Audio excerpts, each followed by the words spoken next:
Dhangadhi उपमहानगरपालिकाको mayor Gopi हमालज्यूले आज सामाजिक सञ्जालमा भिडियो बनाउँदै भन्नुहुन्छ कि राजनीति गर्ने कसैले पनि तलब नलिकन सेवा शुल्क नलिकन काम गर्नुपर्छ, किनकि राजनीति भनेको सेवा हो, सेवा गर्दाखेरि हामीले तलबहरू लिनु हुँदैन भनेर उहाँले सामाजिक सञ्जालमा स्पष्ट रूपमा नै आएर भिडियो बनाउनुहुन्छ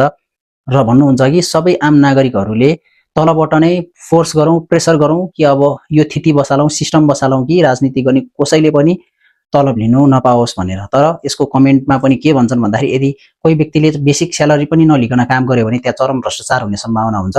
भ्रष्टाचार बल्झिन सक्छ, किनकि